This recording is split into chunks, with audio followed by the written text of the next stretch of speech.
Welcome, guys, to How the Frack We Got Here, a show that takes the news and events of the week and try to make sense out of it all. I'm your host, the most Will Buchanan, and on this show, we simply are all about the facts. There are plenty of news stations out there that simply want to do anything short but inform you. Here at How the Frack We Got Here, that's all we believe in. We go up to the left, we go up to the right, we go up to the middle of independence. We go after all sides because there's more than one side of a story to everything. And you need to know it all in order to actually formulate your own opinion. And that's what we try to do here at How the Frack We Got Here. Thanks for listening, and hold on. It's going to be fun. Welcome, guys, to How the Frack We Got Here, a show that takes the news and events of the week and try to make sense out of it all. I'm your host, the most Will Buchanan, and on this show, we simply are all about the facts. There are plenty of news stations out there that simply want to do anything short but inform you. Here at How the Frack We Got Here, that's all we believe in. We go up to the left, we go up to the right, we go up to the middle of independence. We go after all sides because there's more than one side of a story to everything, and you need to know it all in order to actually formulate your own opinion. And that's what we try to do here at How the Frack We Got Here. Thanks for listening, and hold on. It's going to be fun. Alright guys, today's date, September 25th, 2021, and this is How the Frack We Got Here. I'm your host, most Will Buchanan. On the Frack We Got Here, we do take the events of the week and try to make sense of it all. Before I do get started, this is we try to be a family-friendly podcast. Sometimes language does have such get through the cracks, and sometimes things that of a graphic nature may be shown that might be too intense for younger viewers, so viewer discretion is advised. Aside from that, welcome. So, let's go ahead and get into it because this article I'm going to start with first has literally been on my mind, and I cannot help but ask this question. And that question being, basically this started off as AOC explains why she's voting present on bills to fund Israel's Iron Dome.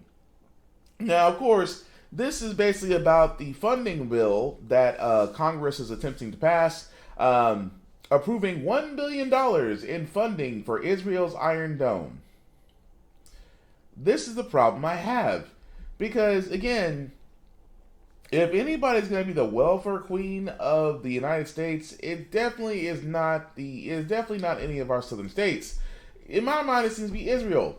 Because why in the blue is the United States approving $1 billion in funding for Israel's Iron Dome? I just don't understand it. I have to ask this question because, of course, AOC sat there and she voted present on the bill, which means that she did not give a yes or no vote. She just simply said present because she wanted the funding provision to be removed from a separate bill to prevent the government shutdown, which was actually avoided as a stopgap measure to sometime in October. But again, I have to ask this question.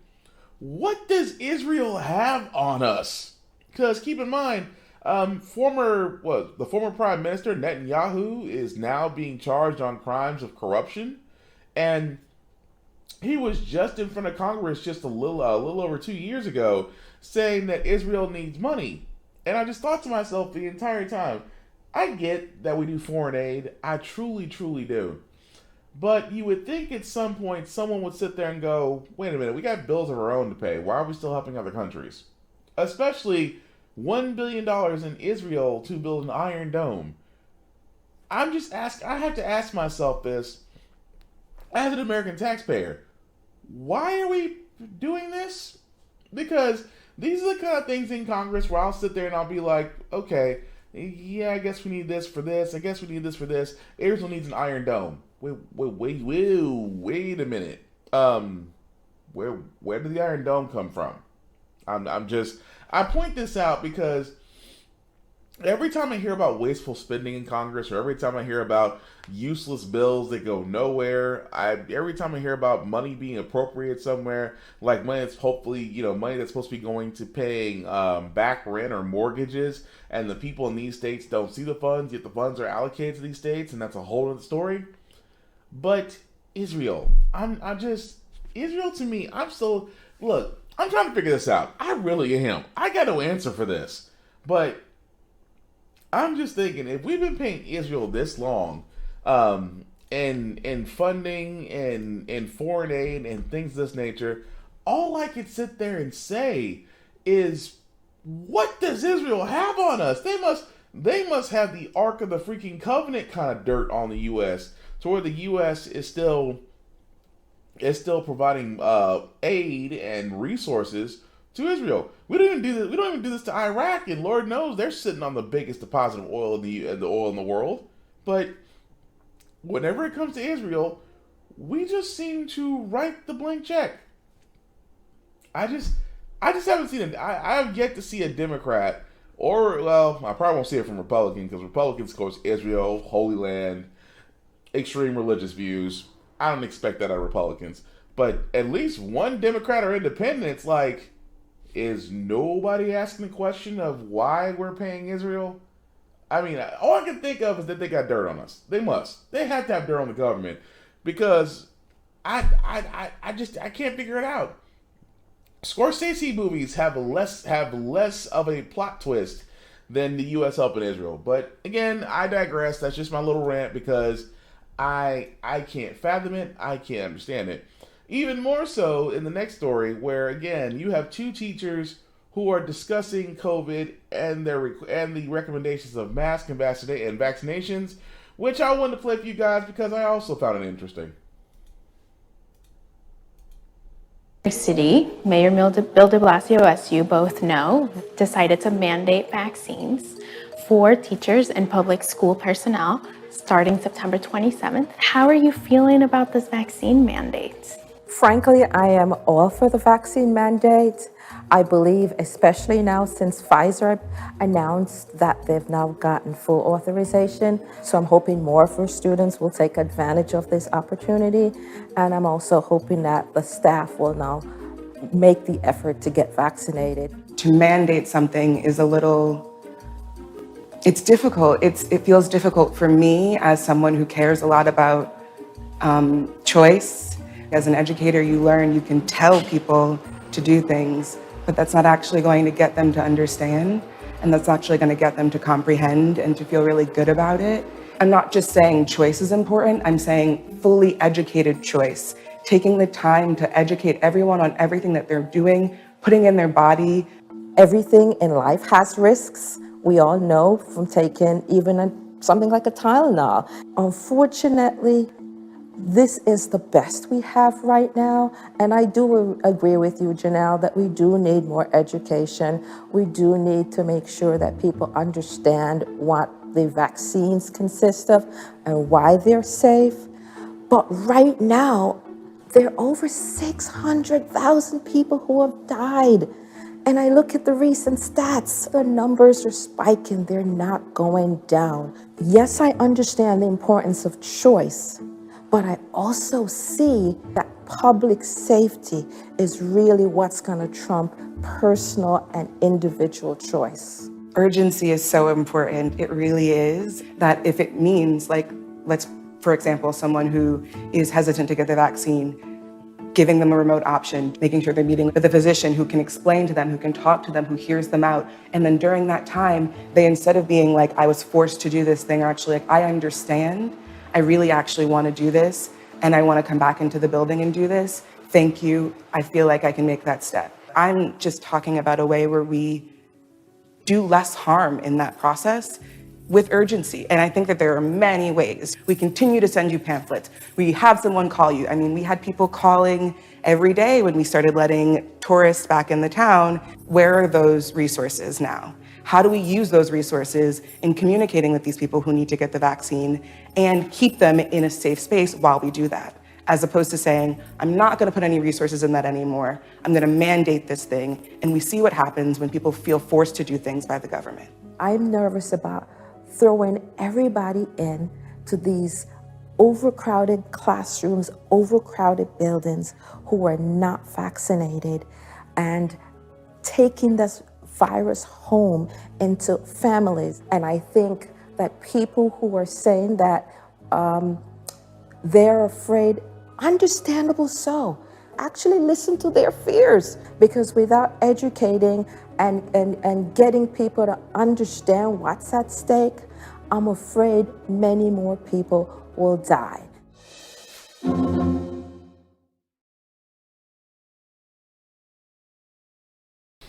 Now, don't get me wrong, I thought that was an interesting debate, but I always expected from the other side. You literally have one teacher who's spouting exactly the facts. That's like, we need to be vaccinated. We need to be, reduce our overcrowded classrooms. We need to do the things in order to make sure that we're combating this virus. The other person, well, we still don't know what's in our bodies. We still don't know, what's the data and all this. And I just think to myself, when did everybody become a health expert in like the last 5 months? I really want to know, when did everybody become a health expert? Because again, that seems to be the excuse. Oh well, we don't know what's in this, and I've been saying multiple times on this podcast, but I have an answer for every excuse. Well, we don't know what's in the vaccine. Okay, go to Moderna, go to Pfizer, go to Johnson & Johnson. Each of their websites all have what's in the vaccine. Well, we don't have the data on this. We have already. People have been being vaccinated since the beginning of this year. We're now approaching almost October by now. We have almost nearly a year's worth of data. And keep in mind, guys, that vaccines have this vaccine and COVID have actually been researched for more than this year. They've actually been researched historically. It's been researched since the last decade. So we have data. Well, just the risk, and I just thought to myself, this is exactly how viruses turn to pandemics that just don't end. Because you have the individuals out there who will question it all. And I keep on saying this, and I've yet to be wrong. The ones who question it, the ones who question the vaccine, the ones who question about the mask, the ones who question, instead of just looking at the available evidence and saying, okay, this makes sense, are usually the ones that wind up in the hospital. The ones that take up hospital resources. Because, you don't believe in the vaccine, but you definitely believe in COVID if you get it. And if you get it, you're in the hospital. And the thing about it is, and I said this a couple of times on this podcast previously. The damage not only in occupying hospitals, you are now in the way of preventative or maintenance is terrible, monthly care toward others. What about those that get kidney dialysis every month or every week? Those that are needing surgeries, those that are needing monthly checkups for extreme cases that require weekly, monthly, or even daily care. What about all those that still go to the hospital for their own ailments, but now either can't be seen or have to be rescheduled because the space that used to be available for them is now a COVID bed, and there's somebody there. So, again, guys, I have been saying this. If you want to know, there's so many avenues. You have a device called a smartphone, which, again, if you look up reputable sources, the CDC, National Health Institute, Doctors Without Borders, World Health Organization, just to name a few, you can find out exactly what you need to know. But if you're going to question, but here's my thing, if you're going to question every source that's out there, then yes, you are probably guaranteed to get COVID, because 9 times out of 10, you're not going to follow regulations, and 9 times out of 10, you're not going to get the vaccination, which is almost a guarantee that you're going to wind up getting COVID at this point. Because again, you choose to ignore until it becomes real. And honestly, if it becomes real before you do a smart decision, it could be your last decision. So you gotta stop sugarcoating it. I mean, we've already had, and I love that, especially, no disrespect to Phil Valentine here in Nashville, but he is a prime example. That conservative radio host who sat there and said, well, you should make the best decision for your family about getting the COVID shot, or getting the COVID vaccine.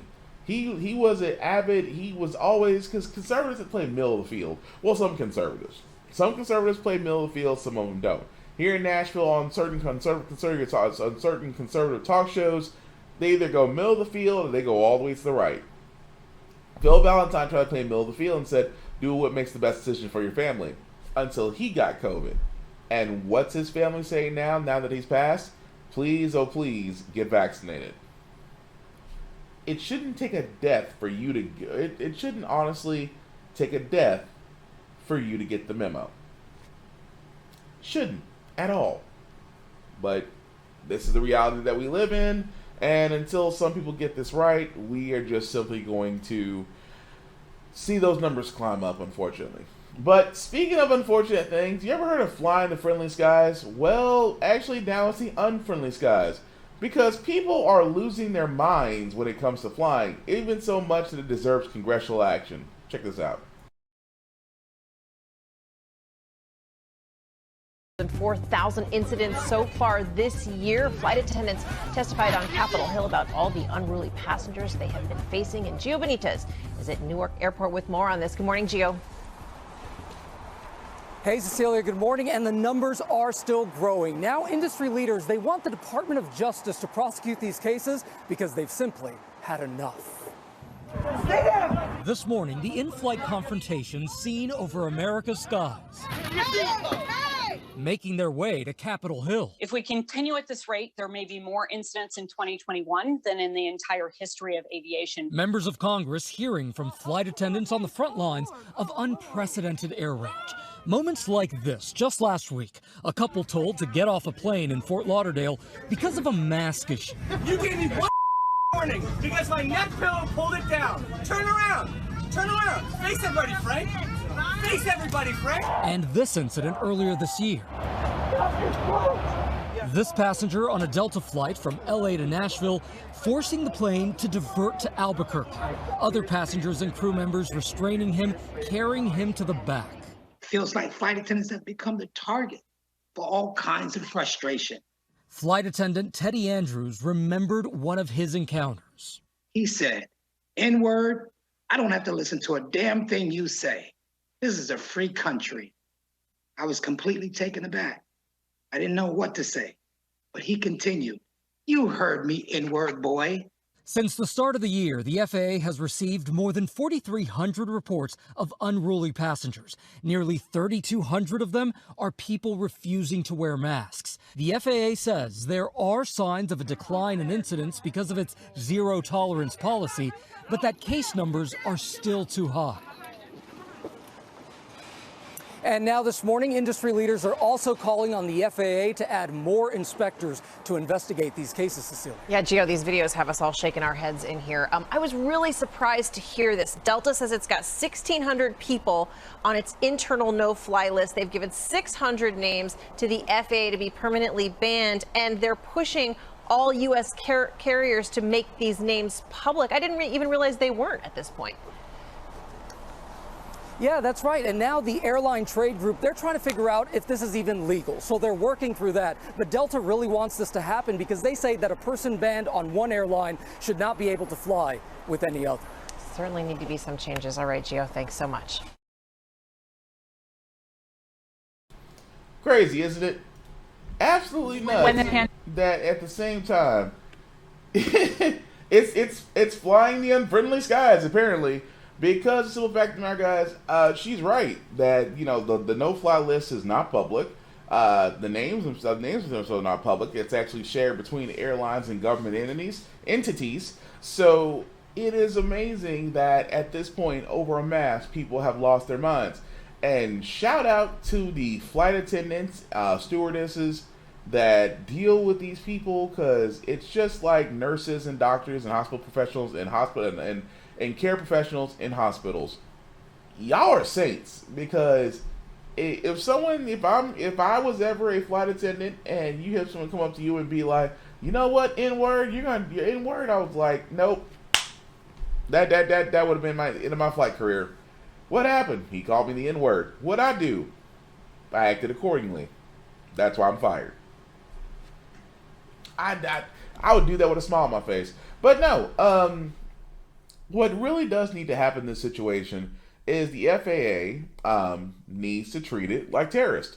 Like, if you are a suspected terrorist, you are blacklisted everywhere. No airline will serve you, and that's how it should be for these. It should be served as a warning for people who think they can lose their minds because of mask mandate. Now, I'm already not a good flyer. I'm not. Now, I'm not a good flyer as far as freaking out, talking about, well, as soon as the plane rounds, we're all going to die. I'm not that guy. I am the guy on the very opposite. I'm very quiet. I know for a lot of people, for me talking a lot, being quiet is odd and rare for me. But usually on planes, I'm very quiet. My eyes are closed.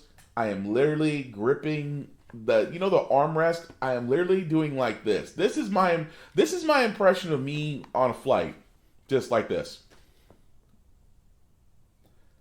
Silently praying to God to make sure that we're cool.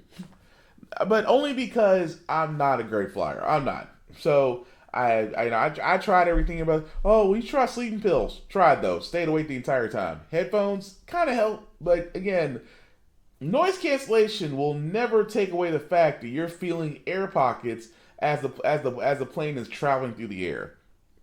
Don't get me wrong, I love planes and things of that nature, but just, when you hit those pockets or hit turbulence, I try to hold it together, but man, I start sweating. I start sweating like R. Kelly at a deposition. That's the best way I can put this. But anyway, aside from that, yes, there should be no fly list.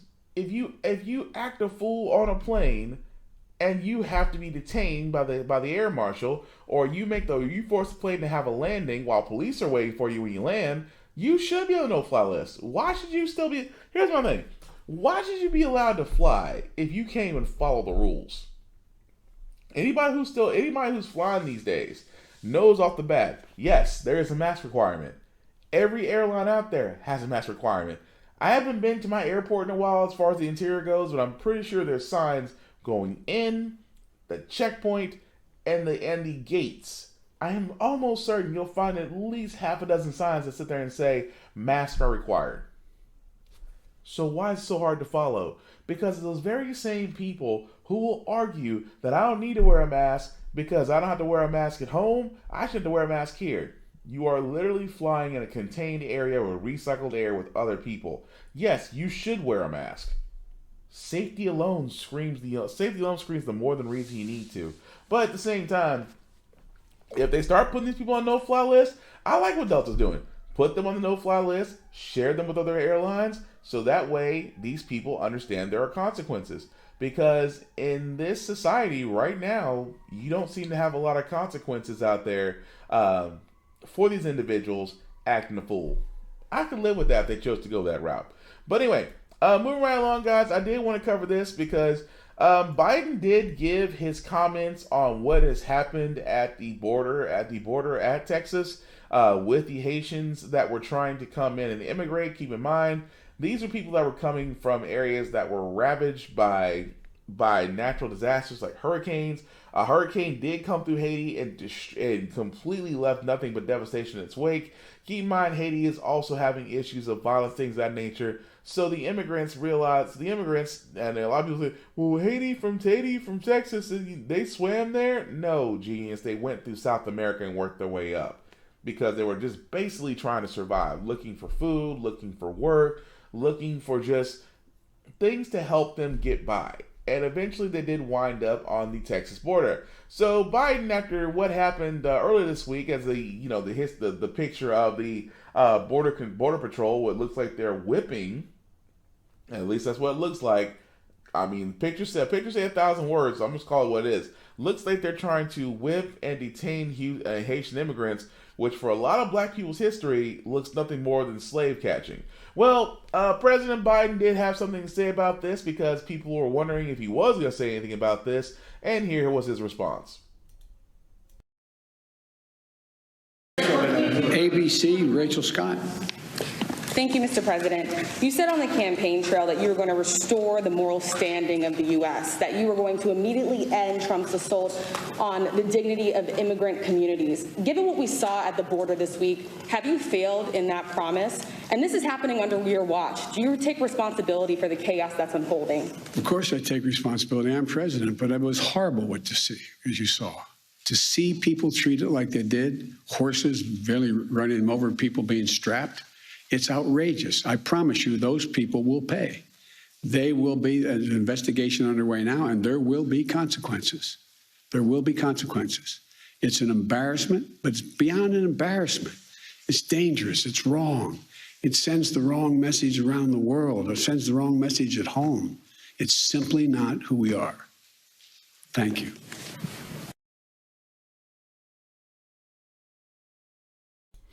Okay, that was his response. You guys want to know what happened next?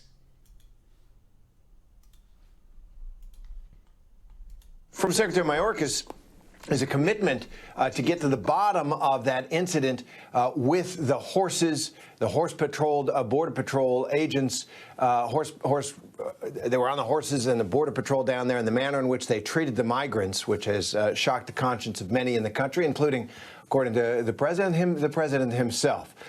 So the last migrants who were camped out under the bridge in Del Rio, they have now boarded buses and are heading for a processing facility, and the camp itself is now being bulldozed to the ground, we are told. Let's bring in ABC News political director Rick Klein, as well as ABC's Will Carr, who's there in Del Rio, Texas, for more. So, Will, it looks like it's done there. Well, what are you seeing?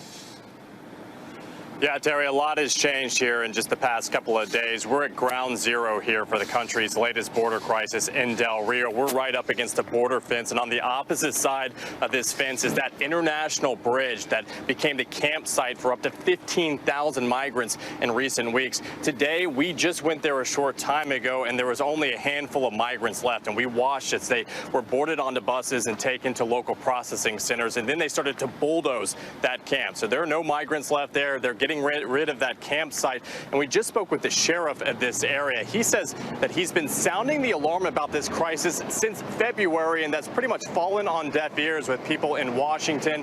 He also talked to us about the conditions at the peak of this crisis. Take a listen to what he told us.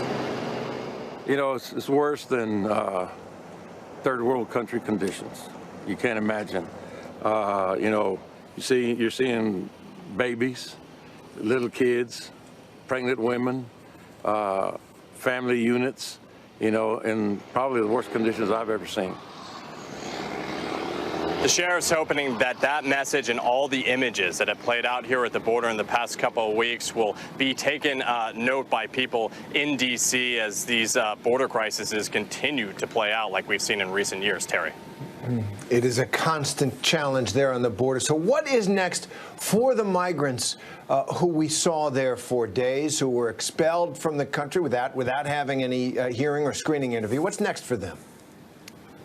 Well, leading up to this, DHS has been really holding the numbers very tight. But as you just heard in the DHS Secretary's press conference, we finally got some numbers. We know that 8,000 migrants have returned to Mexico. 5,000 are being held here. They're being processed. What happens next is unclear. Some may end up staying in the United States. A number have already been flown back to Haiti. And then we know that some have actually been processed and released into the United States with the understanding that they'll come back for a hearing at some point down the line, a federal hearing.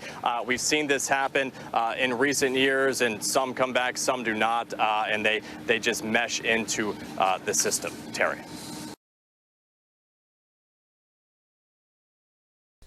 So, how could I put this? President Biden does sit there and say that, okay, this is unacceptable. Yes, I take responsibility since it happened on my watch, and those that are responsible are going to be punished. Keep in mind, he didn't say fired. He didn't say fired. He didn't say we're going to be brought up on charges, and said that an investigation is underway. All right, kind of typical response I expected of every president. Well, every president that sits there and says it's under his responsibility, because let's be honest, if Dorito was there, it would be way worse. But okay, straight, middle of the road answer. He's a centrist president. Understand that. However, after he said that, it seemed that, okay, we're going to move them all to a processing facility. Okay. And at the same time, you bulldoze the camp they were initially at. And then, it goes into this whole thing of, well, some have already been flown back home, some of them already went back to certain countries, but some of them got processed and some got let into the United States. On the condition that they will be seeing a federal hearing later. And let's be honest, this is why I sit there and say, America has an immigration problem. It's not. You would think for a land. You would think for the land that we're in, we are literally a nation of immigrants outside of Native Americans. I will still sit there and say it. Outside of Native Americans, everybody else is an immigrant. Some of us were descendants of those that didn't chose to come here voluntarily, but still, we're a nation of immigrants. So when we see other immigrants escaping dangerous areas, war-ravaged areas, areas of natural disasters where they occurred, and you find individuals just simply wanting to come to America for a chance at a better life, you would think we would still be what the motto is at Ellis Island. Give me you're tired, you're poor, you're hungry. I could keep going down that list, and it's just like, well, now I guess we have to have an asterisk somewhere at the end where it says underneath certain conditions. I just don't get it. Again, everybody's on this Biden train. Well, Biden should be doing this and Biden should be doing that. I'm going to be curious because the whole idea of this Haitian immigration, along with Mexico, when you had people coming there that wanted to immigrate to the U.S. because they were trying to get away from violence. It is interesting at this point that we don't have a better immigration system.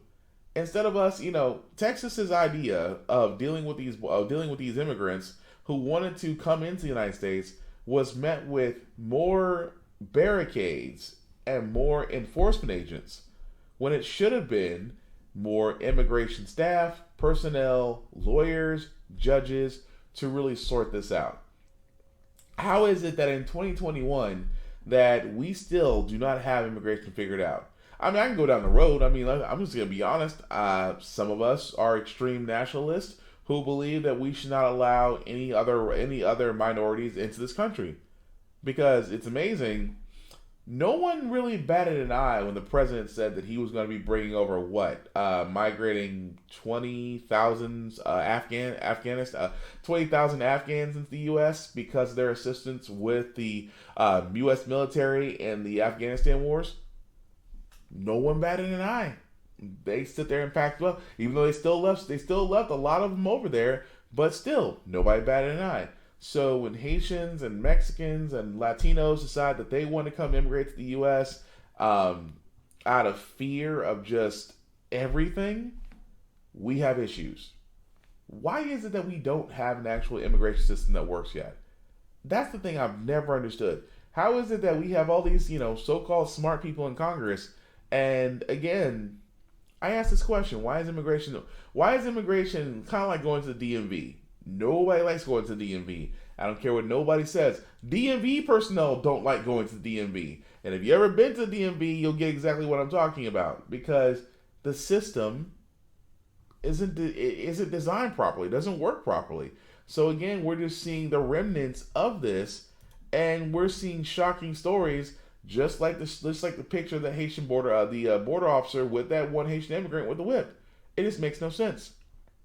But again, we will see what happens. I still, like I said, it's Biden's first term. Just like President Obama, his first term, he faced a lot of opposition. I will be curious to see what he does, because honestly, his response to these has been a little late, and the after effects have been lackluster. Keep in mind, I keep saying this: America's demographic is changing. The Mayo is slowly eroding as the top of the list, and we have so many other ethnic groups flourishing now, and the next generation is definitely on the progressive side. So yes, America is changing, and rightly so. It needs to, but again, we'll see what Biden does if he does tackle immigration in his first term. Moving right along, guys, I did want to cover this story again because, a lot of these bills out here have been for, let's just be honest, certain races. Certain ethnic groups have gotten certain bills passed, no issue. However, it just seems like for black people, we just can't seem to get our bills that we support to be passed. Of course, the For the People Voting Act seems to be being held up. The John Lewis Act seems to be moot at this point. And now, again, going back to police reform, it's dead in the water. You want to know why? Well, because a lot of people believe that some law enforcement should actually have rights. Yeah, at least that Tim Scott of South Carolina does. But check out the video. Congresswoman Karen Bass of California, who led police reform negotiations for Democrats in the House, which have now ended without a deal. Congresswoman, always appreciate you coming on the show. In fact, you talked to us just last week and said that you were waiting to hear back from Senator Tim Scott at that point and that a compromise bill could be on the floor this week. Instead, talks collapsed. Explain to us what happened. Sure. Well, the bottom line is that Senator Booker offered Senator Scott kind of a last and final offer, and he did not agree to it. He didn't say no, but he didn't say yes, and I think that kind of characterizes the talks over the last many months. And Senator Booker called Senator Scott yesterday and basically said that he thought that the negotiations were over. This is really sad. You know, at different points in time throughout the process, I was very optimistic that this was going to happen. And so I was saddened by the fact that it didn't. But I do have to say, though, for all of those hundreds of thousands of people that protested in every city, in every state around the country, change did come on a state level, on a local level. Unfortunately, we still have not brought about the change that is needed on a national level, but Senator Booker and I have called on the administration to use the full power of the presidency to issue additional executive orders and other instructions to police departments that hopefully will bring about some of the change. Senator Scott, the lead Republican negotiator, accused Democrats of walking away, as you know, from talks yesterday, saying, quote, despite having plenty of agreement, Democrats said no because they could not let go of their push to defund our law enforcement. Once again, the left let their misguided idea of perfect be the enemy of good, impactful legislation. What's your response to that, Congresswoman? So here's the situation. Senator Booker negotiated a deal with the Fraternal Order of Police.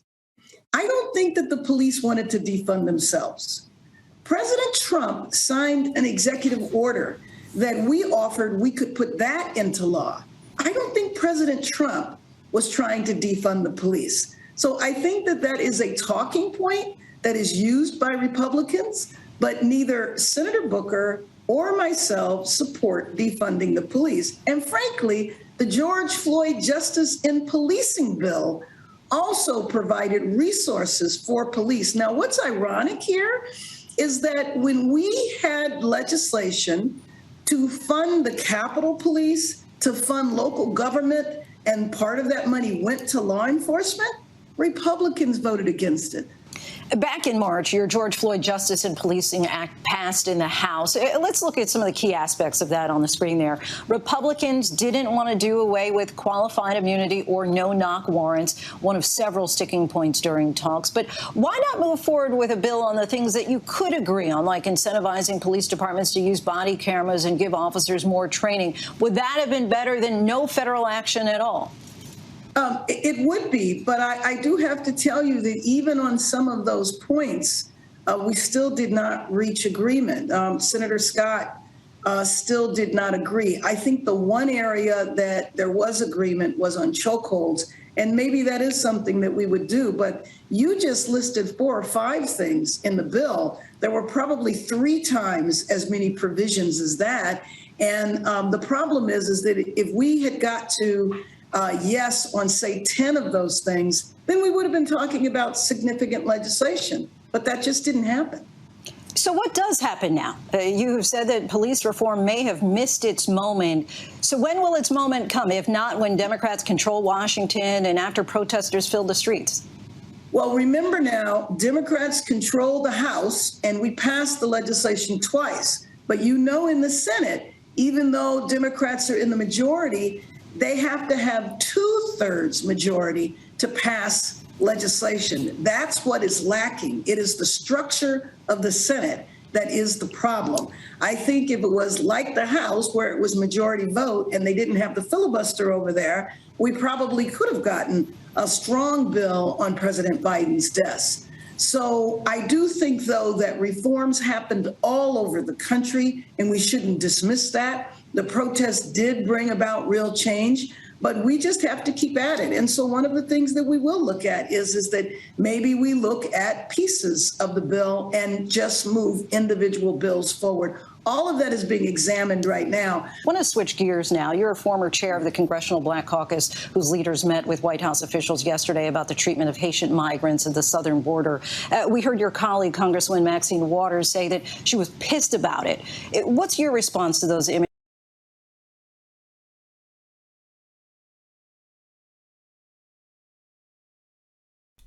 Be nice if I could figure out how to unmute myself.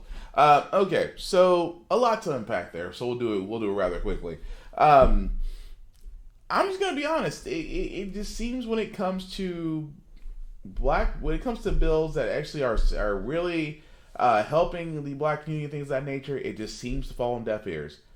I had hope for a point. The Democrats had majority. The George Floyd Police Reform Bill seemed great because it did all the things we asked it to do.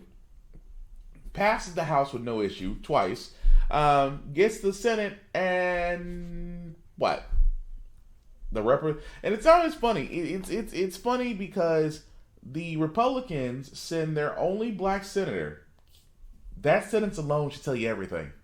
The Republicans send the only black senator to speak with the Democrats' Cory Booker about police reform. The conservative, hypocritical party sends their black raccoon to talk to the other black guy about police reform. It's so bad it's almost comical. Even more so that she didn't really say it, but I'll go ahead and say it. There's one key thing in that there's one key thing, well actually two key things, that they didn't like in the bill. That's why they can't get no Republican support. Number one is defunding the police. Yes, it should be defunded. Because again, they're militarized, they have unlimited budgets, they can do whatever they want to their body cams, and they almost operate without fault, which means that they can do whatever they want, and because they have the quote unquote underlying justification to do so. And the thing about it is, with defunding the police and ending qualified immunity, and actually changing a lot of the police procedures that they use, here's the thing. The fraternal order police and those that support Republicans, because they also support Democrats too, but in this case, a lot of them support conservatives, because the simple fact of the matter is they don't like the George Floyd police reform bill. And Tim Scott made it a point to not only be the raccoon, but also to turn around and make sure that this goes nowhere. Republicans, I can tell you right now, Republicans wanted those two things off the table. And the thing about it is, had they had the majority, they could actually get away with that. They could kill that bill in a heartbeat. But what have Republicans done this year? What have Republicans done under the Biden-Harris administration? Absolutely nothing. Opposed everything. The only thing they actually approved was the anti-hate COVID bill against Asian Americans. They voted for that. Everything else, opposed or just gave a vote of no confidence. That's the Republicans' track record, guys. Those are the ones who can make $150,000 up to $180,000 a year and get paid for doing nothing. So, why am I saying this? Because Tim Scott's job was not to help pass a bill. Tim Scott's job was to help basically drag it through the mud. His job was to take apart and dig his heels in and not give anything. That's why Cory Booker and the other politician that was just talking, they didn't say what they should have said. I mean, they're being polite, and they were being very, very politician and saying, oh, we could have got some things across, but if it wasn't for the filibuster and that nature. No, the filibuster is an internal issue with Democrats, because you have a few among you, Joe Manchin, for example, who don't want the filibuster removed because he still believes in bipartisanship, and he's been saying that, and he's been your gift. He has been Republicans' gift to this administration, because Joe Manchin has already sat there and said that he's not gonna vote for certain measures. And this is why I said the Democrats always have a hard time when it comes to majorities. When they have the majority, they always have a hard time. Why? Because they don't do what Republicans are great at doing, towing the party line. They may have all the wrong decisions in the world, but if you ever ask a Republican, they toe that line, no question.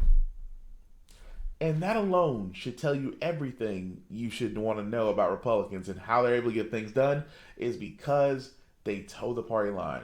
Democrats, with their slim majority still, and with the House and the presidency, it's like, how is it by now, because of the infighting between progressives and moderates, and I keep saying between moderate Democrat, a moderate Democrat is just Republican light.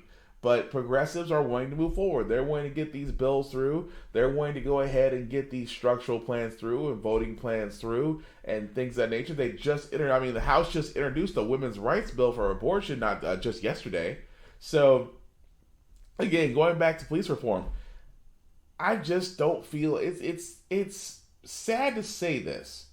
I just don't feel confident when it comes to bills that are helping to betterment of African Americans, that they just simply fall deaf between Democrats and Republicans. Tell me I'm wrong. Why is it that we still haven't got the George Floyd police bill in? Because they don't like the fact that police are being told that, you're doing a crappy job and now the world knows it. At the same time, why isn't the John Lewis bill passed for voting rights? You can't even get the For the People Act right through. Because again, Republicans don't want it. But you think as Democrats alone should be alone for it. And if they keep on voting on a single party line with Kamala Harris as the tiebreaker, you think by now a lot of that would have got passed. But alas, it's not. But again, I'm just throwing out a parallel here, and please correct me if I'm wrong in the comments, but I have yet to see bills that are for the betterment of African Americans getting passed through with such as ease as the COVID hate bills. The COVID anti-hate bill, which really was an Asian hate crime bill. But let's just be honest, that passed through with flying colors. Anything for the betterment of African Americans in the U.S. just seems to be hurdle after hurdle after hurdle. But again, it's almost like racism still exists. But moving right along, guys, I did want to cover this story as well. The CDC did actually approving boosters, and they're already starting to give categories as to those who can get it first. Check it out. Data on Pfizer's booster shots, a CDC advisory panel making their decision on who should get a third shot. The panel voting to recommend boosters for people age 65 and up and people as young as 18 if they have a medical condition. The CDC director thanking the panel for leaning into that difficult decision. You're tasked with difficult decisions, weighing the risks and benefits, extrapolating from sometimes the wealth and sometimes the paucity of data available. Meanwhile, healthcare facilities are wasting no time preparing for the rollout. Dr. Andrew Carroll has been giving COVID vaccines at his practice in Phoenix, Arizona since earlier this year. He'll be administering boosters once the final green light is given. I think in terms of making sure that the clinics and the pharmacies have enough supply, I think that's really going to be key in getting out the booster vaccine to most people. While the preparation for booster shots gets underway, health experts say millions haven't even received their first doses. The White House estimates 71 million Americans who are eligible still haven't gotten the shots. Data also shows COVID patients are dying at a significantly higher rate in states with low vaccination rates. In Montana, Billings Clinic administrators say their ICUs are running at 150 to 175% capacity. So we have ICU patients outside of our intensive care unit in other areas of our hospital. We're used to dealing with death, but death in younger people who have children, it's incredibly hard on our staff. Yep. So CDC did actually release that people 65 and older and those who are under high risk, which means that if you have health complications, are approved to get the booster shots from Pfizer. And that is actually great. The reason why it's actually great, for the simple fact of the matter, it's just that, again, we need to do things to help us, especially with these variations out there. Again, as you heard the number, at least 71 million people are still not vaccinated. I don't know what more can be said in this situation, except for the simple fact of the matter, it's just that what more is it going to take? Especially in Tennessee, one of the lowest vaccination rates, but the highest infection cases in the U.S. Yay, number one. Anyway, moving right along, guys, I did want to cover this other story also out of Tennessee, where again, gun violence seems to be the subject because of an unfortunate incident that did happen in one of our cities.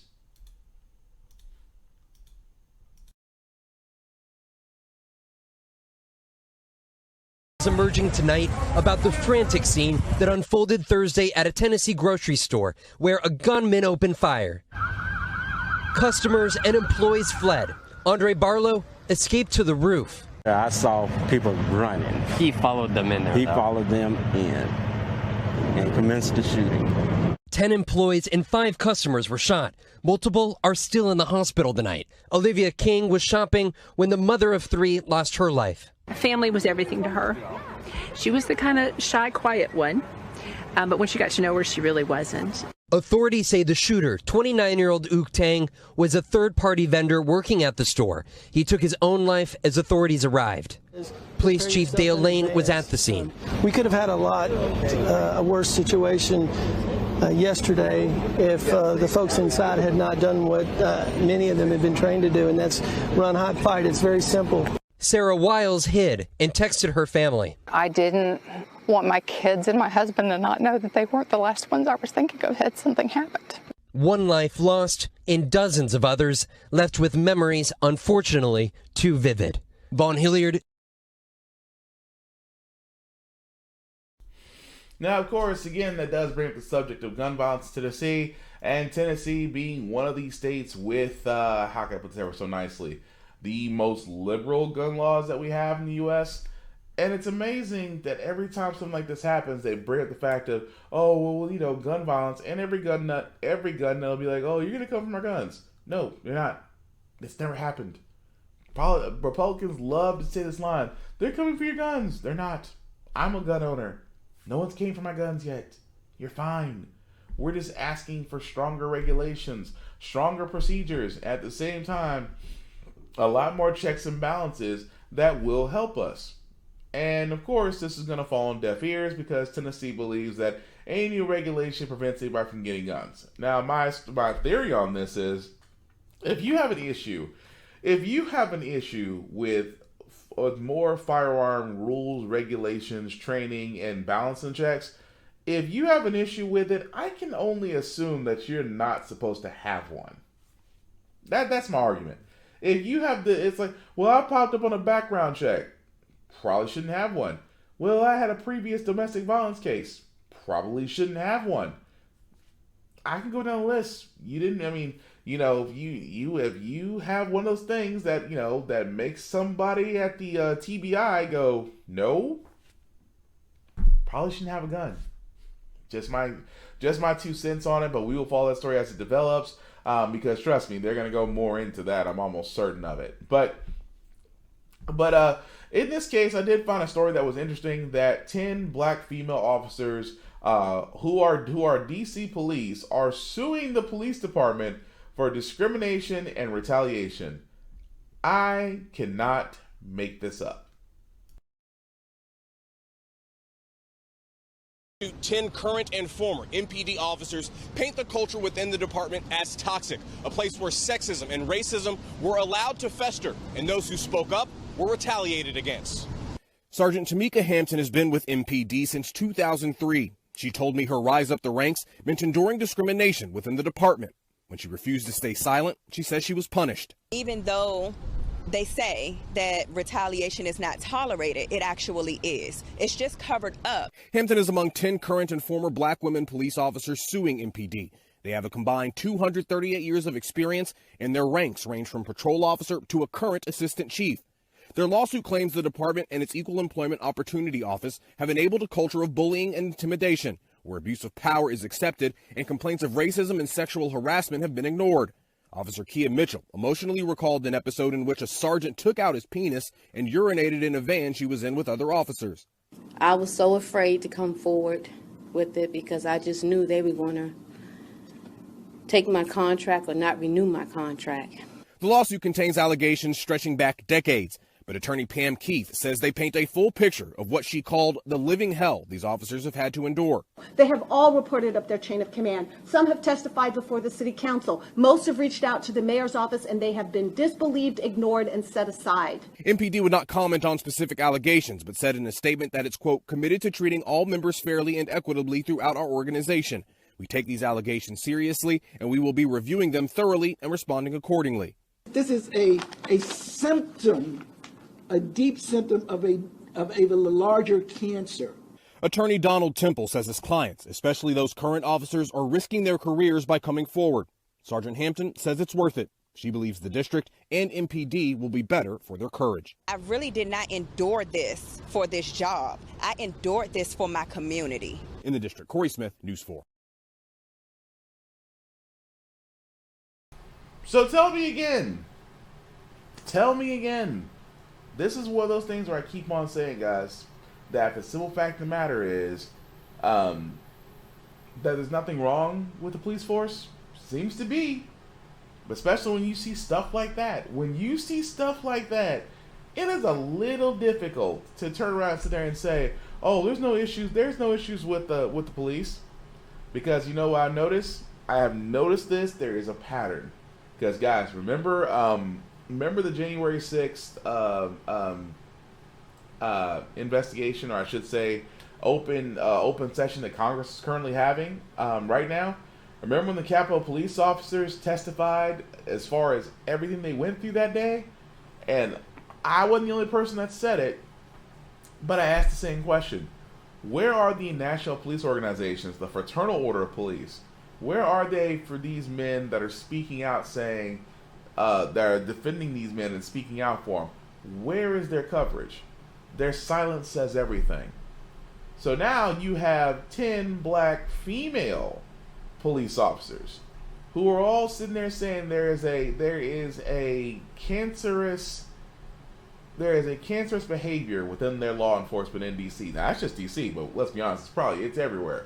But when you have 10 female officers that are coming forward and saying, yes, there is a problem, and yes, we've seen it, and yes, this needs to change, again, I ask, where's the Fraternal Order of Police? Where are those national police organizations?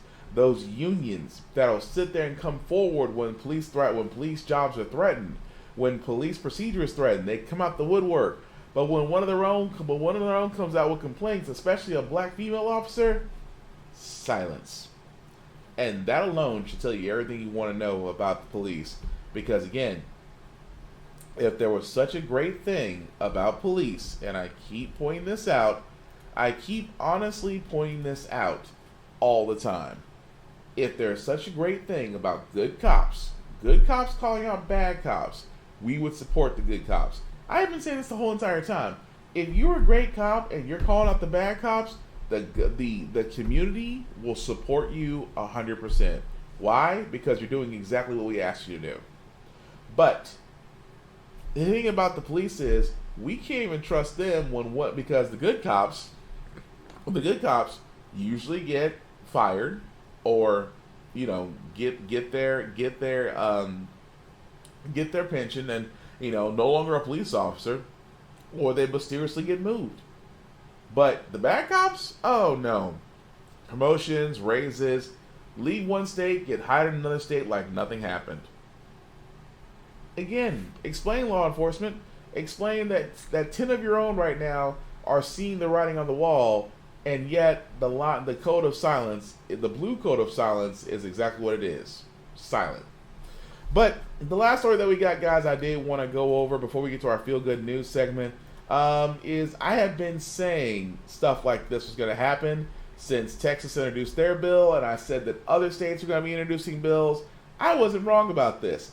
Florida lawmaker in Florida, and of course a Republican, because that just makes sense. And he proposed, a Republican lawmaker in Florida proposed a bill that would prevent physicians from let's try that sentence again because there's a lot of alliteration. A Republican lawmaker in Florida has proposed a bill that would prevent physicians from performing most abortions after around 6 weeks of pregnancy. Keep in mind, That key phrase, 6 weeks of pregnancy. Most women do not know they're pregnant at around 6 weeks of pregnancy. Under the bill, anyone who successfully pursues an abortion provider under the law will be entitled to collect at least $10,000 to be paid out by the offending physician. This is similar to the Texas law. I have been saying that, even more so that they even added the Texas bounty. Anybody other than state officials are empowered to sue suspected abortion providers and those who knowingly aided someone in seeking an abortion. Are you effing kidding? Of course, they try to sit there and say, well, unlike the law in Texas, there are exemptions for abortions, the instance of rape, incest, domestic violence, human trafficking, or a health condition that threatens the mother. But documentation is required to obtain the exemption. I have been saying this. What would happen? What would happen when the Supreme Court became conservative? Texas would introduce a law that said that Texas would introduce their own state law that said they are pretty much making abortion illegal, and Florida's fallen suit.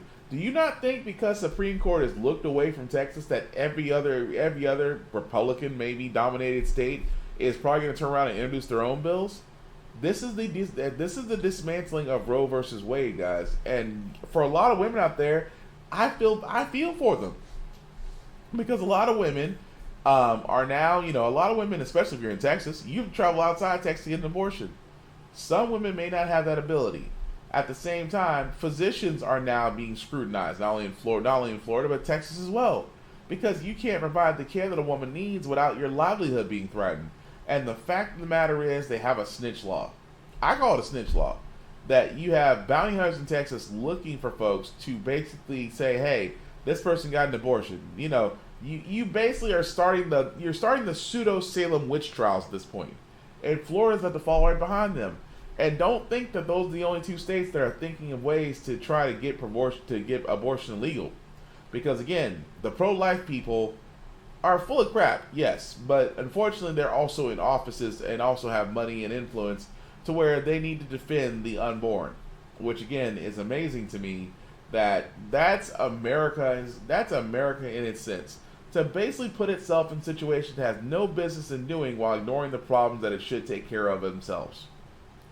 Because apparently a woman's choice is, in their mind, I said, if you're pro-life, you can't say, I'm like, here's my thing. If you're pro-life and a woman, then you pretty much, those women, the handmaid's tale to me. Because again, I will keep saying this, I have no problem saying this, and I will always defend it. A woman's body is her choice and her business. What she does, what she chooses to do with her body and herself, is her choices, her judgment, her consequences. I still sleep fine every night. Because you know what? Have we flipped the script and said that men's bodies need to be regulated? Oh, there'd be riots in the street now. But again, because it's a woman, they feel like a woman's body is more property than herself. And again, that is messed up. Until more is actually being done about this, I'm very concerned. But that's really all the stories that we got, guys. So we're going to go ahead and move on to our feel-good segment. Usually on How the Frack we got here, we cover a lot of things that are sometimes doom and gloom. Sometimes make you lose your faith in humanity. But sometimes we want to, it's the weekend. It's kind of sunny here in Tennessee. Hopefully it's sunny where you are and safe. But we want to introduce some stories that, give you a little bit of hope, leave you with some good feelings, some good vibes. And I hope these next three stories do that.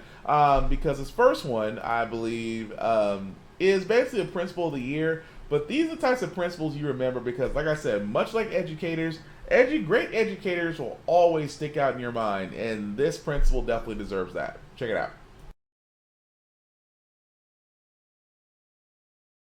Good morning. How are you? Good morning. Good morning. Don't start no trouble this morning. And sparkle is what Dr. Taisha Swinton-Buck, principal of Digital Harbor High School, does best. Miss Swinbuck, she always greets her students with a lot of love. I feel like she has taken care of me like I'm actually her own daughter. Principal Swinton-Buck is the best principal in the world. If you don't like her, I don't know what's wrong with you. Hey, Noah, I like that haircut. Zipping down the hallway with her trademark sparkly shoes and mask and portable music system. Any special requests? Yeah, I know I like the 90s. Know that people laugh about the TikToks, but kids get into that. And if I could draw you in that way, then by any means necessary, I'm going to do it. Let's go, let's go! Don't be late, be great! Since Dr. Swinton Buck became principal 3 years ago, Digital Harbor High has been setting records in attendance, grade performance, and graduation rates. I recognize that it's on me to research what this generation needs as learners, as well as just the whole child and their whole experience. Like a free barbershop for its students. That is something that really changed the scope of how our students show up, especially our young men. They also set up a free resource room stocked with personal care and household items that any student can get discreetly. If students' needs are not met in other places, that shows up in the classroom. And so I want to be able to bridge those gaps for students in any way that we need, for them and their families, so that they can show up as their best selves. And while talking about her students, she just beams. My kids are resilient, they are persistent, they are just, you know, a beacon of light for me. I love my students. And it's clear they love her. Hey, you okay? Hey, Justin, you got to put your mask up. You feeling better? What happened? Even the teachers at Digital Harbor get emotional talking about her. She has the ability to bring out the best in each individual. She's everything that this school was meant to do when we set out to do it. It's life-changing. And lives are changing all around this school. Like for Dewan Honeyblue, who Dr. Swinton Buck calls one of her comeback kids. It was a big difference on how I came from like bad grades to like failing classes to passing classes. Dewan now envisions a future working in real estate. He said, Dr. Swinton Buck, when I make it, I'm going to make sure that I tell people, you made me cry. He said, when I make it, I'm gonna make sure people know that you were the person that helped me. The thing that meant so much to me about what he said was that he saw his success. Because when kids can see their success, that's the turning point for them. A turning point for students, a school, and a community. Inspired by a principal with sparkling shoes and a personality to match with a huge heart.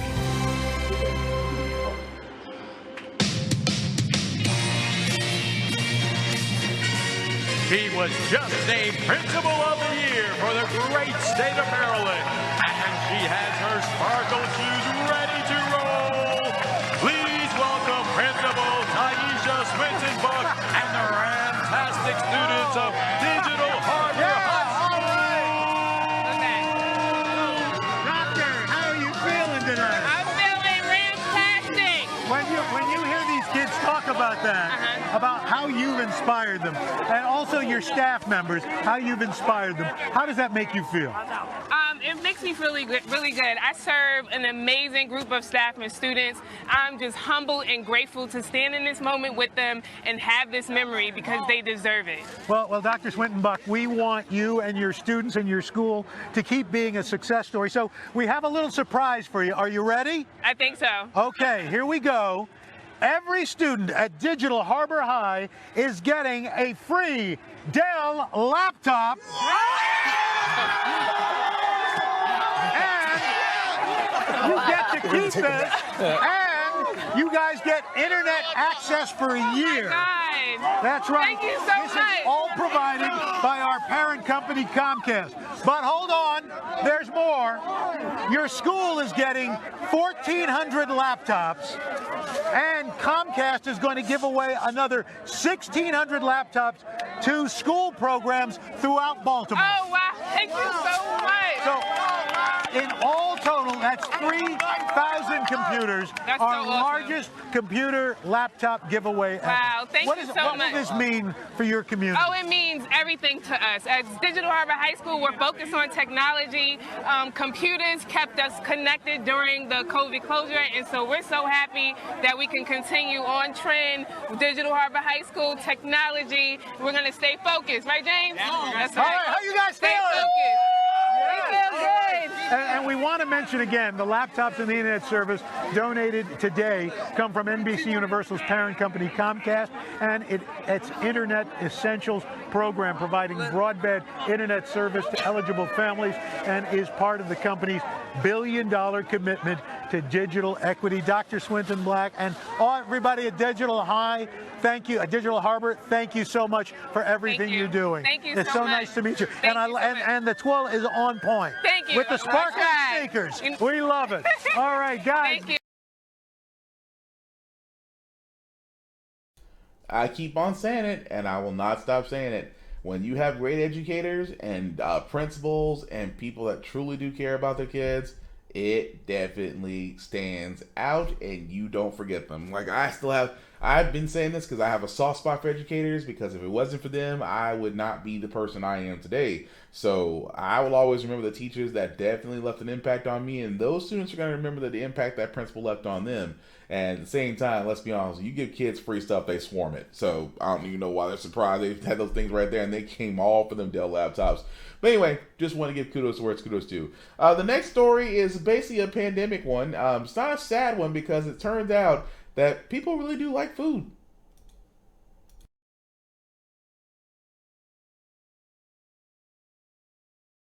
Hear America Strong, the story of a mom suddenly out of work, but who still got to work. Her children joining her, and tonight the thousands who want in on her scones too. We read about her in a recent Instagram post by Humans of New York. Mary O'Halloran, owner of Mary O's Irish Pub here in New York City. At the beginning of the pandemic, she had to shut down. Her husband in Alaska, working on the docks, loading ships. He couldn't get home because of travel restrictions. She was home with their 6 children. And with the pub closed, still, Mary got to work, making 30 meals a night for frontline workers, her children helping in the kitchen too. Her regulars would come and help with the kids, running errands, taking them on walks. But with no pub, no money. So she started making soda bread scones with homemade blackberry jam, her mother's recipe from Ireland. Word spread, thousands began lining up, customers sending photos. And tonight, after that post, her story going viral. $1 million in orders, 20,000 pounds of flour. Mary standing over all that flour with an Irish blessing, emotional, wiping away a tear. And right here tonight, Hi, Davis. Mary with her latest batch of scones. Her regulars helping to carry in the flour. You should see it. It's all over the restaurant. And each scone with a letter from Mary's 8-year-old daughter, Erin. Tonight, Mary and her family grateful. I pray and hope that everybody receives their scones with the same feeling that I have when I make them. Thank you.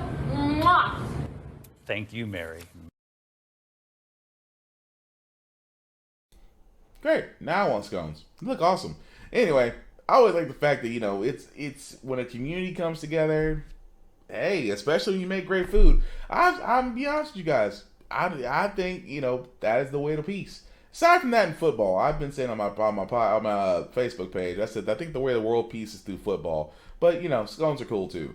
The last story I got, guys, before I do get out of here, is again another story of what we can do as far as a community when one person has an idea and that a lot of people come together, especially in the wake of COVID.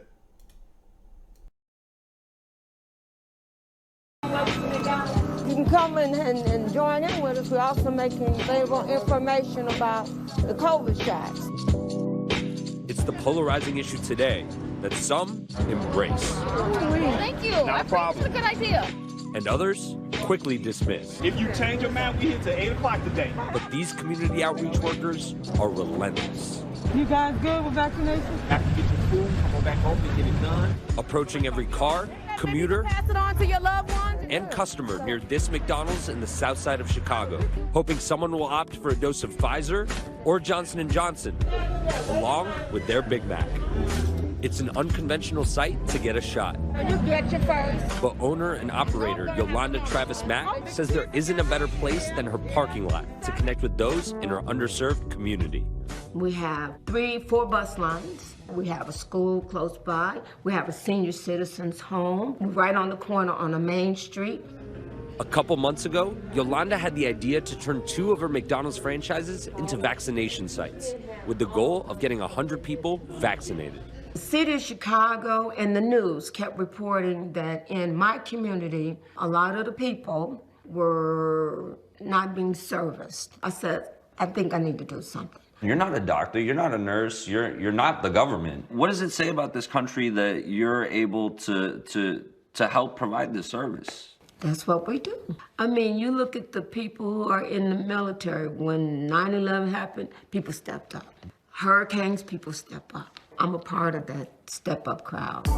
Yolanda is just one of many Americans who want to help get shots in arms. From sporting events like this vaccination site at a wrestling match in Kentucky, to pop-ups at churches, this group of Southeast Asian volunteers in Greensboro, North Carolina, working to reach refugees and immigrants hindered by a language barrier and lack of resources. Hi, Dr. Fauci. Even social media campaigns on TikTok, targeted specifically to reach Gen Z, garnering millions of views. Each effort focusing on those who still haven't gotten the shot. Do you feel like by setting these up, you were able to reach a whole different group of people? I don't think it's a whole different group of people. It's the same people, but having the availability by that beacon of light that they're familiar with, by the McDonald's. I think that's how the traction came even more better. Right here. About an hour into Yolanda's 4th vaccine event, a small but promising line begins to form. Yolanda says the key is conversation, not confrontation. Let me put it this way. They continue to try to make it comfortable for them to want to take the shot. I just said, you need to take the shot. Why don't you take the shot? You know, come on, let's sit down. Let's have a conversation. I know you're in drive-thru, but can we continue this conversation? To maximize outreach, Yolanda takes a multi-pronged approach, hanging banners, stuffing flyers and orders, alerting customers at the counter. Good afternoon. And in the drive-thru about upcoming events. We provide incentives that meet the community where they are. Gift cards, things that they can utilize for back to school. We also provide a free meal. Have you been vaccinated? No, actually I went today around my house and the nurse practitioner wasn't there. Well, it's your lucky day. The pitch worked on Doreen Smith. She stopped by the McDonald's with her granddaughter after leaving church in the neighborhood. I hear music, let's go see. And thus, find out they're giving vaccinations. And I wanted to get my first dosage today. So everything just kind of fell in line. She was one of the many in this community hesitant to get the vaccine. I wanted to do more research to find out which vaccine was best for me. And also because I'm afraid of needles, basically. As the highly contagious Delta variant continues to spread across the country, officials are now calling the resurgence the pandemic of the unvaccinated. Nearly 80 million people still have not received the vaccine. And while more than 65% of adults in the U.S. are fully vaccinated, rates have leveled off since Labor Day. Many of the newly vaccinated at Yolanda's event, one as young as 13. Thank you. Have a good day. Nervous, but grateful. Congratulations. Yay. I actually feel pretty good. Very scared in the beginning. One down and one to go. Seeing this is very convenient once you get out the bus. It helps a lot. It helps a whole lot. It's been an exciting day. We had all the community show up today, and the most important thing that they told me today is that they were so happy that I had it available in the community. Doreen got her first dose and even recruited her partner to do the same. So since I was playing in the church and he was at softball practice, I called him and told him to come down here before 8 o'clock. So he came like within the next 2 minutes. I feel very good. Yeah, I'm glad that I'm taking the initiative to get it done because, you know, still have to be around friends and family. By the end of the day, Yolanda's team gave out 33 shots. They've now inoculated 92 people since they started the campaign. So 100 was my original goal. I'm no longer interested in 100. I'm interested in vaccinating the whole world. Yolanda's dedication and love for her community is unwavering. And whether it's a Big Mac or a vax, her passion is to serve. This is a city of almost 3 million. Does it feel like a drop in the bucket? You got to start somewhere. So where's the drop? You start somewhere and you build on that. So we're still building.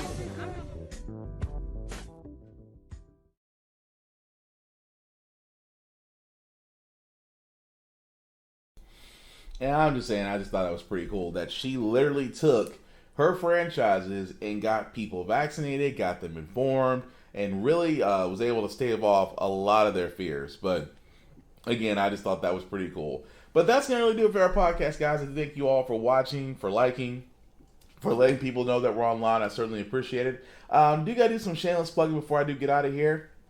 I do need to talk about my buddy Big BZA Dot, which you can find him, the Bond Witherspoon on Facebook or Big BZA Dot on socials, where he usually does have podcasts every Sunday, the Smoking Trailer Sundays, where he does a Smoking Trailer podcast from 6:30 to 9 p.m., the RAF podcast also every Tuesday from 6:30 to 9 p.m. And of course, as for me, if you do the links at the bottom, if you copy and paste that into your browser, will take you to my link tree that has all the Facebook and YouTube groups for all of my podcasts, How the Frack We Got Here, Get Bit, and of course the Off Limits podcast, to where you'll be able to watch them in either format, Facebook or YouTube, until they decide to take them down, I guess. More YouTube than Facebook, but let's be honest, it's Zuckerberg. My IG is Black Fox 447, so definitely like me, follow there. I do post some funny stuff and interesting and inspiring stuff sometimes. And with How the Frack We Got Here, guys, again, still keeping our regular times of Wednesdays and Saturdays. And above all else, guys, before I wrap this up, yes, we are going to still talk about COVID because COVID is not going away. So if you've gotten your shots, cool. But if you're out and about today, please wear a mask. Please be safe. And if you haven't been vaccinated, honestly, what are you waiting for at this point? It's no longer just about you because your decision affects others and just so much more than you think that happens. So not only do it for yourselves, but do it for others as well. Because we start caring about each other, then that's how we're going to get past this. I'm just saying.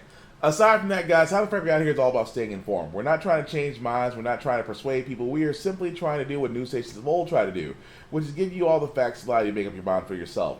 We do a lot better society as we're informed. We're progressive. We do the things we should be doing. We right the wrongs of history, and we bring things to light that should have been done a long time ago. Like elect our first Madam Vice President who is black. Still for Michelle Obama in 2024, because we need you, Michelle. We need you more than ever. Aside from that, guys, thank you all for watching. If you're watching this on the playback, please comment if it's live. I still want to know what you guys think. But aside from that, guys, please take care of yourselves and each other, and we will get through this. Peace.